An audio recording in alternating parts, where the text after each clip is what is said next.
week, it's all about personal branding. We will talk about what the people say when we are not in the room. How can we shape that narrative? How can we tell our story and change the perception of the others? And I do have the best possible guest for this. It's no other than the author of this brilliant book on brand is Aliza Licht. And let me quickly introduce her to you. So Aliza is an award-winning marketeer, best-selling author, podcaster, personal branding expert, and the founder of Leave Your Mark, a multimedia brand and consultancy. She advises businesses and mentors individuals on brand building and career development. She leverages over 2 decades of expertise in marketing, communications, and digital strategy in the fashion industry. Her first book, Leave Your Mark, was published in 2015. Her new book, On Brand, Shape Your Narrative, Share Your Vision, Shift Their Perception, is a comprehensive roadmap to building your personal brand. Aliza is based in New York in the US. Aliza, it's so good to see you again. How are you doing this morning? Oh, thank you so much for that wonderful intro. I'm so happy to be here and I'm doing great. It's sunny and that is definitely an improvement. We've had a lot of rain recently. We don't want rain. And to get things started, I prepared a few rapid fire questions, short answers. Are you ready? Yes. Exciting. So you worked in the fashion industries for a number of years. What is your number one fashion rule? Black doesn't make mistakes. It doesn't. You really can't go wrong. Like if you're ever wondering, should I wear that? Should I not? Go with black. Black doesn't make mistakes. In your book, you mentioned the TV show Gossip Girl a number of times. Who is actually your favorite character in that show? Oh my gosh. Blair. Okay. Blair and Chuck. I mean, it's a no-brainer actually. Blair and Chuck. Together and separate. Yes. Actually, that is one of the few shows I watched as well. So they were my favorites as well. So I totally get it. And who is one of your role models? I think I have learned so much from my former boss and mentor, Patty Cohen, who was Donna Karen's right-hand person for over 30 years. She really taught me about leadership and at what it means to actually be a leader and to support and grow people underneath you. So I've modeled my leadership style after her. And you just mentioned leadership. What is the one must-have quality for a leader? I think remembering that you're really there to inspire and support and to create a safe space. I think a lot of leaders think they have to sort of rule with an iron fist to like demand, but you actually get so much more if you're creating an environment where your team feels safe to test and learn, make mistakes, and take those learnings and apply them. And I think it's really important. So I think every leader, if you can create a safe space for your team to do that, you'll find that you innovate a lot more quickly. And we will talk about personal branding. On a personal level, how would your kids and your husband describe you in just one word? Loud. No. Loud. I think that, well, my kids are teenagers. So they're at that stage. So we don't ask them. Well, we don't ask them because we don't want to know. But, it's funny. They both, my daughter especially, like at one point unfollowed me on Instagram. And I said, oh, did you see that post? She said, no, I don't follow you on Instagram. And I'm like, you unfollowed me? She's like, yeah. But her friends follow me. So then she had to refollow me. So I think it's this push and pull of like, proud, but also thoroughly embarrassed, Yes. I guess it was the same for us when we were teenies. I don't know. I think the digital world has changed a lot. And what is the best advice that you received either in your personal or in your professional life? My grandmother Hilda gave us amazing advice growing up. But one of the things that she said really stuck with me, which is show me your friends and I'll tell you who you are. Who you choose to surround yourself with and what you choose to surround yourself with really tells people a lot about you. And when we think about personal branding, which is obviously the subject of my new book on brand, it's not just what you say and do, right? It's what you say and do. It's your mannerisms, your attitude, your energy, and definitely who you surround yourself with and what you choose to align with. And say, what is one thing that people often get wrong about you? I think one of my personality traits is that I'm very, very direct and I'm generally very confident. Like I can walk into a room and I feel completely comfortable. I think that's the way my sister and I grew up. My parents always encouraged us to be very outspoken. So sometimes I hear from like colleagues that I can be a little bit intimidating, which upsets me because I don't want to be intimidating. I think that people are just not used to someone being so direct and comfortable speaking. So that is something that people get wrong about me all the time. Like I'm super easy to talk to. I love it. I always think it's like better be direct than not being able to speak your mind. Yeah, for sure. So I applaud you. I applaud you for that. Thank you. And now we heard bits and pieces about you. And I'm very curious how you ended up writing this really great book. Could you please share the key milestones that led you to where you are today?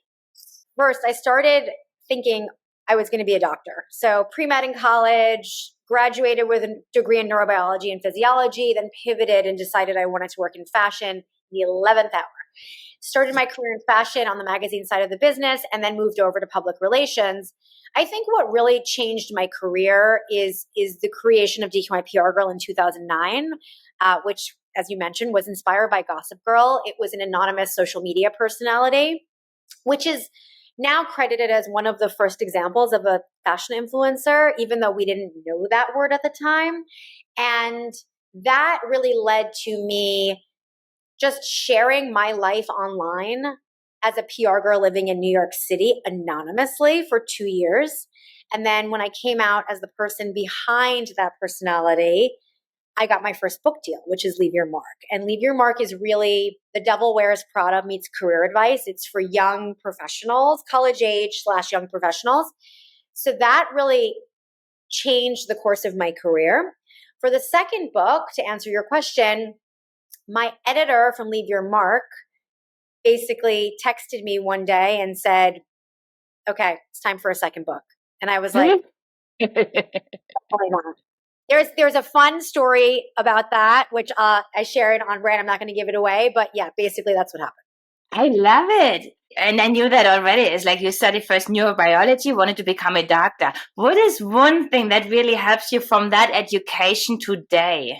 You know, when you're a pre-med, I mean, just discipline, right? You have so much work and early hours, and you have to commit to the work. And I think that having that commitment and level of discipline for my studies really carried over to my work, even as an intern, you know, in my first internship at Harper's Bazaar. So I've always had the work ethic from that, and also from my dad, who was also really dedicated to his work. And we want to talk about personal branding today. Who should actually think about their personal branding? I love this question because so many people get this wrong. Personal branding is not about becoming an influencer or becoming famous unless that's your goal, right? Every single person has some version of a personal brand. It starts with what makes you you. And like we said before, it's what you say, it's what you do, it's what you choose to align with. It's all the things wrapped into one. So when we think about on brand, it's like if I said to you, like, what's on brand for you in terms of fonts, right? You probably know what font is on brand for you and what font is not on brand for you because you have this gut intuitive reaction to it. Yes. It's similar to that. So it's for everyone because every single person is responsible for shaping their narrative and communicating it out to the people around them to ensure that people understand their value. I think that waiting around for someone to notice that you're good at what you do is not a strategy. And like in your intro, a strong personal brand is when your name is dropped in rooms you're not in and you're thought of for opportunities that other people haven't heard of yet because people know how to speak about you without you there. They know your value. To me, it's like personal branding is one of those things. It's hard to get my head around it. How would you briefly define it actually? I really think of it as the ability for someone to speak about you when you're not there and know that you're good at what you do. Because if that means if someone can do that about you when you're not there, that means you have done the work successfully to shape your narrative, communicate it to the people around you so that they can almost like be your publicist when you're not there. And I think understanding and answering the question, like, what do you want to be known for in whatever circles? Like, if you have that answer and you are firing on all cylinders and messaging that in your bios, in any way you're showing up, online, in person, you don't have to be on social media necessarily, but in person is just as important, then you are working on your personal brand every single day. So personal branding actually, I think, needs a new PR person because people associate it with bragging and kind of cringy, and it's not. It's really just making sure that people know what you do and understand your value. And when you say that you shape the narrative, what people are known for, is it more that you are known for the achievements or the values? Because you also said before, what makes you you? Like, what are the things that I want to put out there? I really think it's about skills and experience. So, and also what areas of business you want to be associated with, right? So for me, I've always been someone who speaks about personal branding and career development and growth and mentorship. And I'm a marketer and a publicist in my past life. So I really think on LinkedIn, for example, when you think about your headline, not your bio, your headline, what are the words you're using to describe yourself, right? A lot of people, I believe, make the mistake of just putting their title and the company they work at in their headline. Yes. I think people need to build equity in their name because the skills and experiences you have come with you wherever you work. It doesn't mean that you have to only do them at this one place. So part of building a strong personal brand is remembering what you do today may not be what you do tomorrow. So you have to lean on your name and your skills and experiences more than leaning on where you work. And so but when I think about skills, it's like the one word that came to my mind was the transferable skills, like maybe it's communication, it's project management. So I guess it's about me then thinking about, as you say, what am I good at? What do I actually enjoy? And what would I like to work in more also in my next position so that I can already go strategic with a look towards the next 5 years? Yeah. And, on brand, I'm the first case study in on brand, right? So I spent 17 years as a publicist. The internet, if you Google me, PR girl, that is what comes up. I am a publicist. So how do you change how people think about you? You have to work on shaping that narrative and you have to communicate it, or else people will just make up their own version of your story. So when I left the company, I really strategically decided, okay, I don't want to do PR anymore. How am I going to get people to think of me in a different way? And I worked on that and I messaged it, and repetition is reputation. The more you do something, the more you say something, the more people associate you with that thing. And when you talk about it, where do you actually do that? In person, when you're having coffees. So for example, I'd be having a coffee and someone would say to me, "Oh, I'll let you know if I hear of any PR jobs." And I would say, "Actually, I don't want to do PR anymore. I really want to focus on brand marketing and digital strategy. So if you hear any opportunities in that area, let me know." And then also, obviously, LinkedIn is a very, very important tool to be messaging what you want to be known for and what you want people to come to you for. I think that's a really important question. Ask yourself, what should people come to you for? That's your answer. And you said also before that PR partially has a bad reputation because it's linked to bragging. And your example now was without bragging. So that was easy. It's like, oh, come to me with a job in consulting, please, not PR, whatever it is. Do you have another example that is non-braggy that people can just reapply relatively easily? So in On Brand, the way that I structure the book, there's all these mental gymnastics exercises with actual workbook pages in the book, right? You have it right there. So there's a whole section, there's a whole quiz. And I did most of the exercises. I love that. There's a whole section, a whole quiz on, are you bragging? To ask yourself, how are you presenting this information?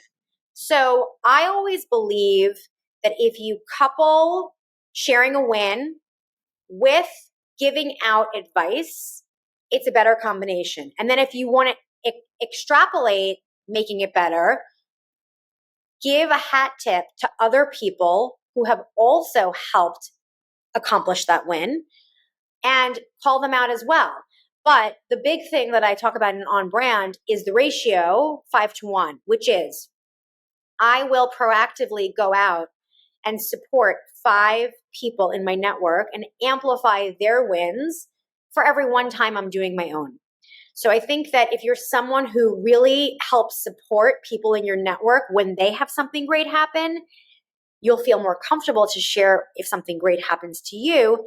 And then you won't feel as cringy about it because it is uncomfortable. But if you don't let people know your wins, it's a missed opportunity. And now you mentioned LinkedIn. When would you use which platform? I think it depends on your goals and also your bandwidth. Like I'm on all of the platforms. I think if you hate social media, you still have to be on LinkedIn. I think it's very important to be findable. Be on LinkedIn. You don't have to post, but show up in the comments, be present, make sure your bios are updated, your headline. If someone's looking at your profile, are they taking away exactly what you want to be known for? If you're someone who's more comfortable with video and speaking to camera, Instagram, TikTok, it's great. Twitter or X and Threads is definitely also easy as far as like one line copy. But, all of this takes time. But if you do, in On Brand, I walk you through how to think about all of the platforms, how to think about a content strategy. It does help your position. It does help amplify what you want to be known for. So the stronger your personal brand, you can have a very strong personal brand and not be on social media, but social media will definitely help. And the one thing you're also mentioning is that it's important to have the personal domain. What is important about that? I just think when you own your own domain, so my website's alizalicht.com and my email is aliza@alizalicht.com.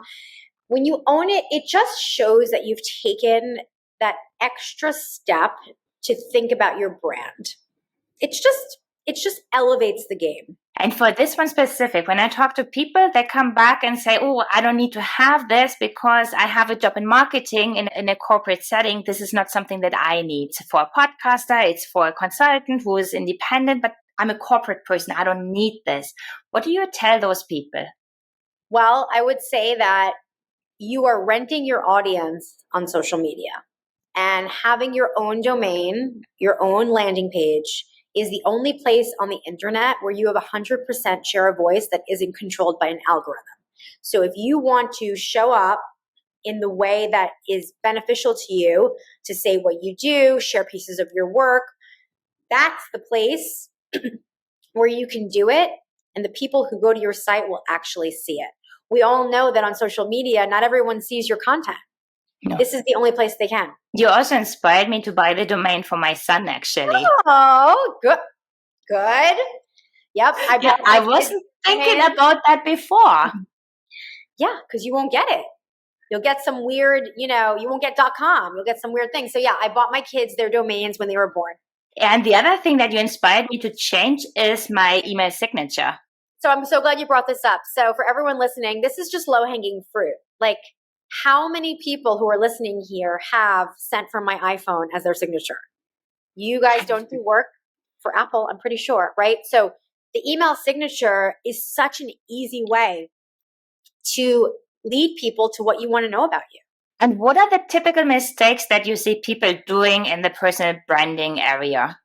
Not really honing in on what they want to be known for. Like in the book, I give an example. Like if your bio is Netflix junkie, Taylor Swift fan, but you're an aspiring journalist, how is anyone going to know that? We don't see the word writer. We don't see the word aspiring journalist. We don't see, whatever, looking for work. I wouldn't say looking for work, but we don't see anything related to the industry that you want to go in. So those bios are valuable real estate. And you need to think about the words you use in the order of importance. So the first word is what you want to be known for the most, I assume. Yes.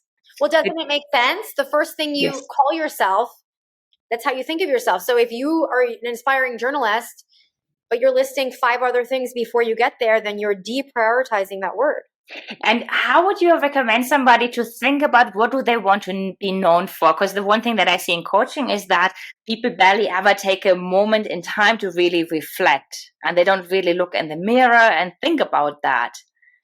Yeah, and I think the question itself sounds really lofty. So in On Brand, I really boil it down to more simple questions you can ask yourself. But it really comes down to like, what is your goal in your career? All of this is professional goals, Yes. not personal goals necessarily. What is your goal? So if you're a marketing assistant and your goal is to one day be a CMO, then how can you position yourself to constantly be showing that you're managing up and you're displaying executive presence and you're someone who contributes to a meeting? Like, you have to think about the goal, but also how you're communicating and presenting yourself. And is everything you're doing in person and online supporting that goal? So it's about like, which skills do I need, and then go on the skill hunt. Skill hunt, but also like playing the part, like thinking about how you can take steps toward, right? I'm not saying you should act like a CMO when you're not a CMO, but I'm saying that if you have this North Star goal, then think about the path to get there and what you need to be doing to achieve that.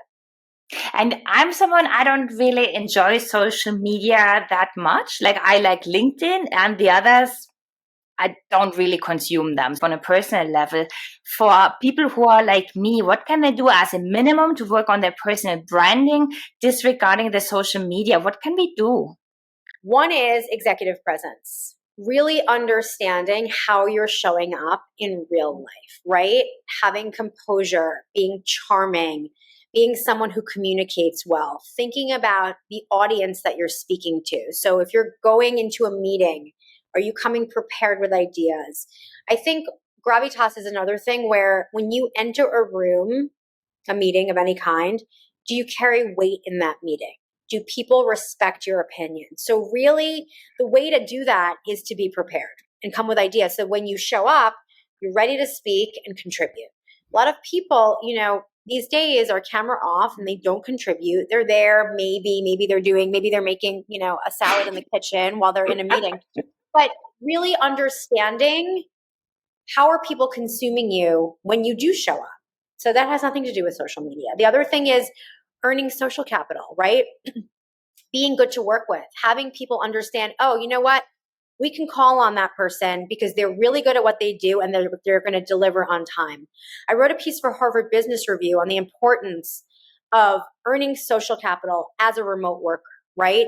And proactively communicating and understanding how important it is as a remote or even hybrid worker to be proactively building relationships, cross-functional relationships, because you can become invisible.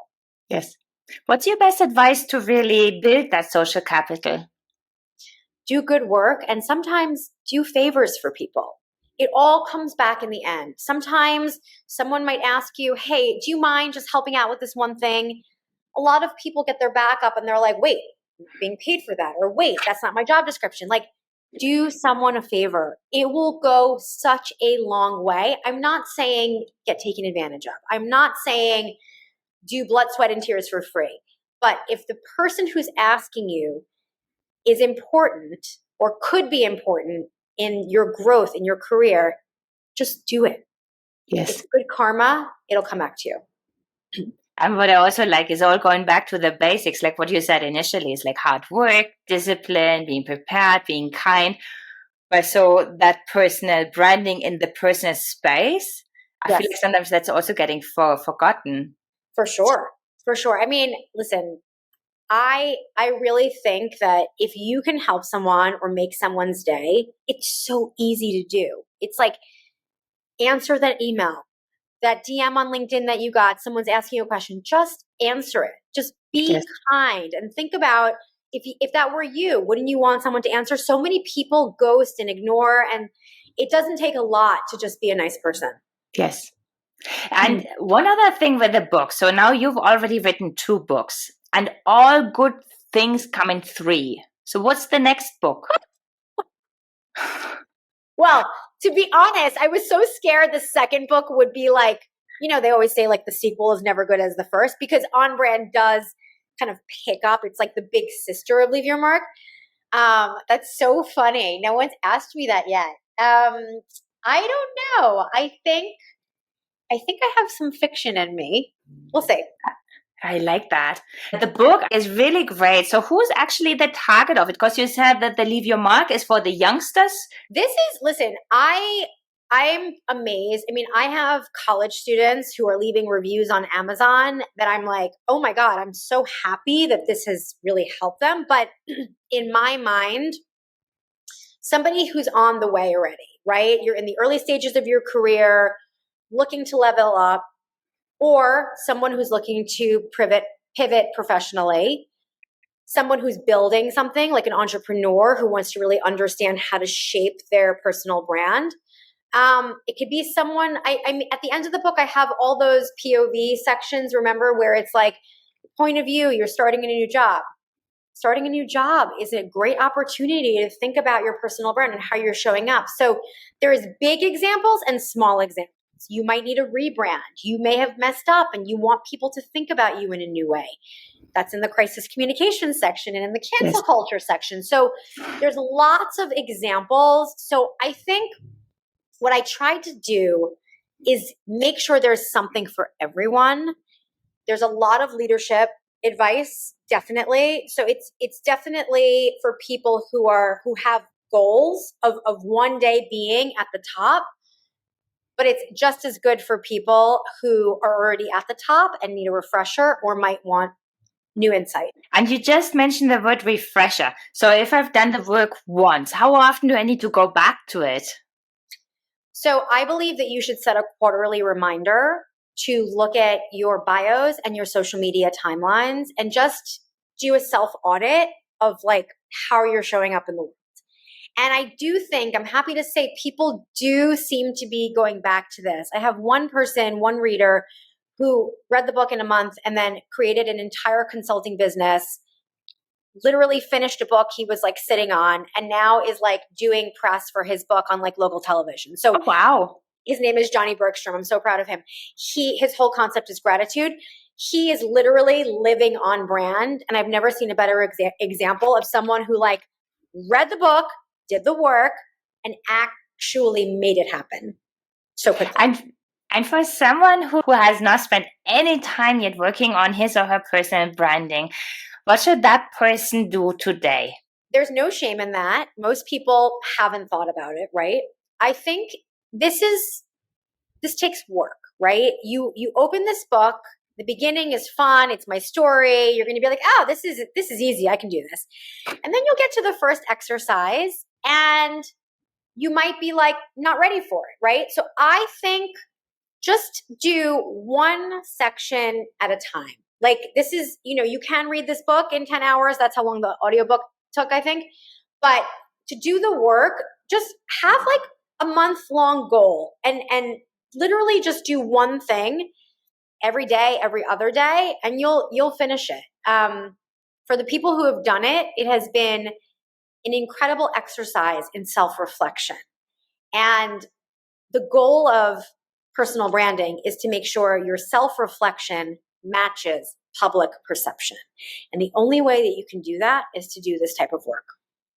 And you even have the one exercise where you're supposed to ask people from your personal network on how they perceive you.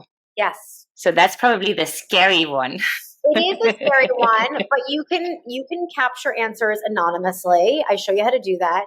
I think it is actually a wonderful opportunity to really have people reflect you to you.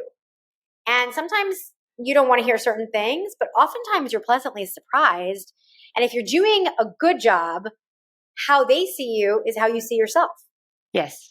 No, and that's what I'm thinking. It's like there might be a pleasant surprise. That's what I've seen, that somebody is seeing you for something that I would never have thought.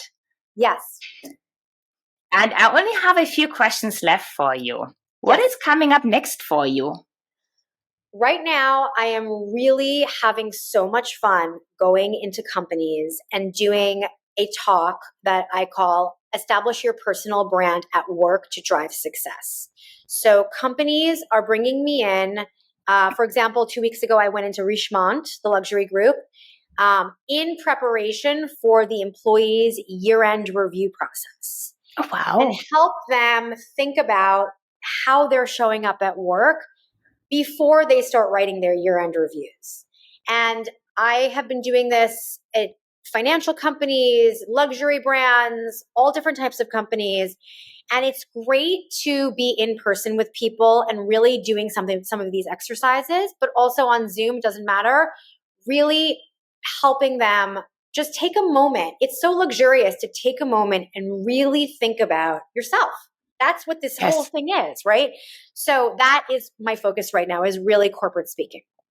The two of us, we got introduced through Liz Elting. Yes. And I like to ask my guests, who else should I have on? So now the question to you. First of all, Liz Elting is one of the most wonderful, inspiring people. And her book, Dream Big and Win, is like the perfect business beach read. Like, don't you think? It's like a business beach read. It's amazing. Who else did you have on? I think so. I always think it's really good to have different people with different specific core competencies. So Alexandra Carter wrote a book called Ask for More. She's a guest on the Leave Your Mark podcast. Her whole book is about negotiation. So I like when you dive deep into subjects. So I would recommend her. Perfect. Thank you so much. You? Yes, I will ask for it afterwards. And then for everybody who's inspired, they should obviously buy your book. It's on brand. Shape your narrative, share your vision, shift the perception. They can tune into your podcast. It's called Leave Your Mark. How else can people stay in touch with you? Instagram, TikTok, Twitter, Threads. I'm on Aliza Licht. Everywhere. Everywhere. I'm everywhere. Super accessible. I respond to DMs. Instagram is probably the easiest. Perfect. Thank you so much for joining me today and sharing your wisdom on personal branding. So inspiring. Thank you. Oh my God. Thank you so much for having me on and asking such great questions.